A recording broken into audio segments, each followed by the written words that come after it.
E aí galera, tudo bem com vocês?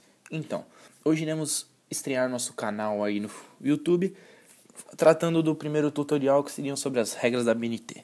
Bom, hoje iremos trabalhar superficialmente sobre os aspectos que você deve conter no seu trabalho a partir das regras da BNT, beleza? Vamos começar então.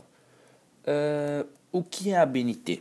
Bom, a ABNT é a Associação Brasileira de Normas Técnicas, é o órgão brasileiro responsável por padronizar trabalhos de diversos setores, ou seja, para que serve a ABNT? Qual é a função dela? É você deixar as coisas de um jeito uniforme.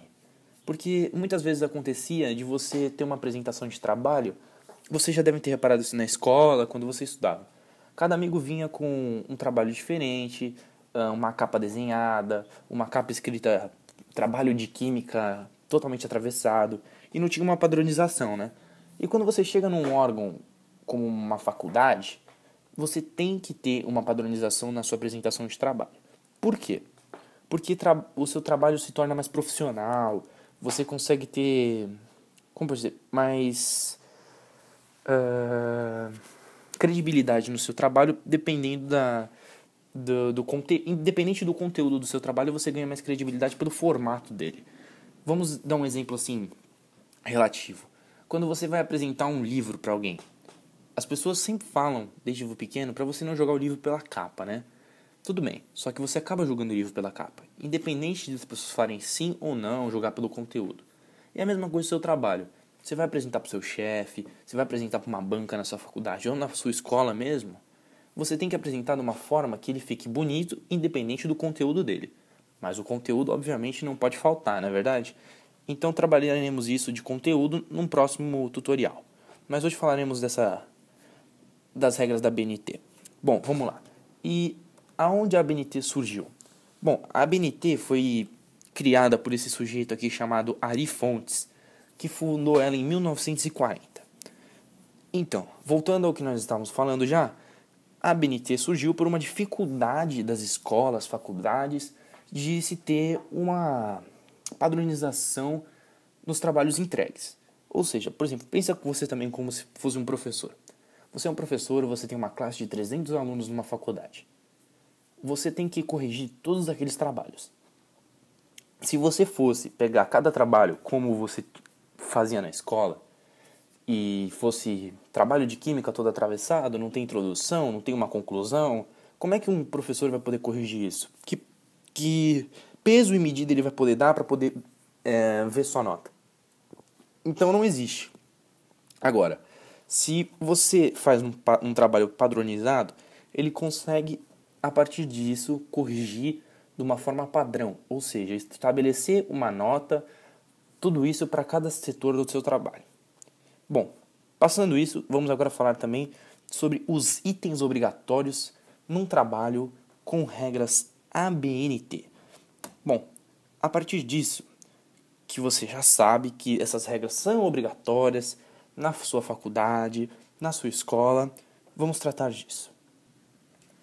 Bom, tem a primeira parte, que é a parte que eu concluo, por mim, ser a mais chatinha. Todo mundo sabe, e agora eu vou reforçar para vocês, que a fonte de um trabalho em formato ABNT é Arial 12. Não depende de você botar outro tipo de fonte que não será aceito. Eu mesmo já na escola tive várias vezes que refazer várias vezes o trabalho, porque eu esquecia da Arial 12. Uma coisa tão simples, mas tão importante. Bom, além disso, agora tem outras coisas que você consegue uma formatação no Word, dependendo do programa que você utilizar, para poder fazer seu texto, né? Seria a margem superior esquerda deve ter 3 centímetros de distância. A inferior direita deve-se ter 2 centímetros de distância. E também o espaçamento entre as linhas deve ser de 1,5 centímetros. Entre os parágrafos deve-se ser de 1 centímetro. A partir da esquerda, né? Que seriam já os 3 centímetros. Ou seja, você fica com 4 centímetros de espaçamento. É uma coisa que eu julgo necessária? Não julgo necessária toda essa necessidade de você... Como posso dizer? Ficar medindo milímetros por milímetros, que também não vai mudar absolutamente nada no formato do seu trabalho, né? Bom, agora vamos lá pelas partes obrigatórias do trabalho. Bom, temos aí. Fiz um esquema, como vocês podem observar, de são as partes obrigatórias. Lógico, entre elas tem outras partes que são opcionais, dependendo de como é o seu trabalho, né? Por exemplo, agradecimentos, anexos, que é onde você bota as suas fotos, mas isso daí a gente vai deixar para outro dia, beleza? Bom, vamos trabalhar cada aspecto do trabalho. A capa é uma coisa que você precisa, né? É um item essencial. Todos eles são itens essenciais, né? Mas eu digo primordial porque a capa é onde você mostra como é que é o seu trabalho, o seu tema e tudo isso. Bom, você tem que ter a sua capa, uma lombada. A capa vocês já sabem o que é, a lombada também, não é? Bom, a folha de rosto é quando você apresenta, por exemplo, o meu orientador, o professor José Cláudio. Ele que está fazendo o seu trabalho. Você apresenta falando assim, meu orientador José Cláudio me ajudou a realizar o trabalho, tal, sobre adolescência conturbada, né? Vamos lá. Bom, você tem que apresentar isso, dizer, botar seu nome, a sua cidade, o tema do trabalho, né?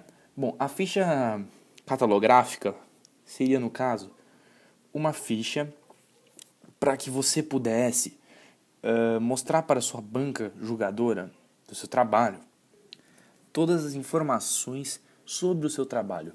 Por exemplo, quando você vai guardar um livro, um documento, você cataloga ele, né? Você bota documento, está na pasta tal, na mesa tal, do local tal. É a mesma coisa com o seu trabalho. Você bota todas as características dele ali. Para caso um dia ele seja usado como uma tese, alguma coisa que possa ser defendida, o seu trabalho tem todas as seus aspectos registrados naquele determinado ponto. Beleza?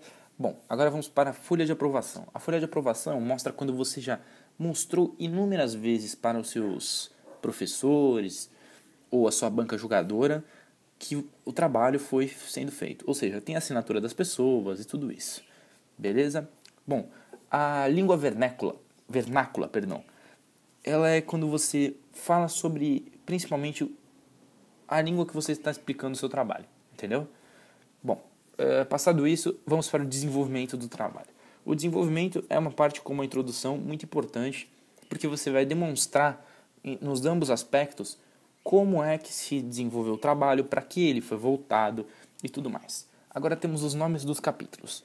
Bom, o nome dos capítulos é uma parte que você vai falar os aspectos que foram pesquisados no seu trabalho, né? Ou seja, o conteúdo do seu trabalho está nos capítulos. Cada capítulo, né, dependendo do que você está botando, por exemplo, você vai falar de gravidez na adolescência, você vai falar de vários tópicos. Capítulo 1, como evitar. Capítulo 2, o que acontece com as adolescentes que engravidam cedo. Capítulo 3, e aí vai, entendeu? Vocês desenvolvem o seu trabalho em cima disso, os tópicos. Bom, aí os resultados você faz uma apuração, assim mesmo como a conclusão, de como foi o seu trabalho, o seu resultado, comparação do que você acha que deveria ser, mas isso já cai mais para a sua conclusão. As referências, obviamente, são da onde você retirou todas as informações, já que você também não pode fazer um trabalho sem pesquisar, não é verdade? Já que se você pesquisa um trabalho, você tem que ter uma credibilidade de alguém que entenda realmente do que você está falando, né? E se você não faz isso, seu trabalho não tem credibilidade alguma e você não tem como apresentar um trabalho desse na norma BNT. Beleza, galera? Bom, então hoje foi isso daí, nosso primeiro tutorial sobre as partes superficiais das regras da BNT. Tentaremos agora postar pelo menos 2 vezes por semana aí tutoriais relacionados a cada tópico aí, cada item muito essencial para o seu trabalho mais aprofundado, mostrando como é que se monta cada item, o que você tem que formatar e tudo isso, beleza? Bom, quem curtiu aí o vídeo, compartilha, por favor, acessa a nossa página lá que está na tela e curte nossa página, se inscreve no nosso canal e qualquer dúvida aí manda para o nosso e-mail aqui embaixo, paraspeskisasemontagens@gmail.com. Beleza, galera? Valeu aí. Tamo junto. Abraço.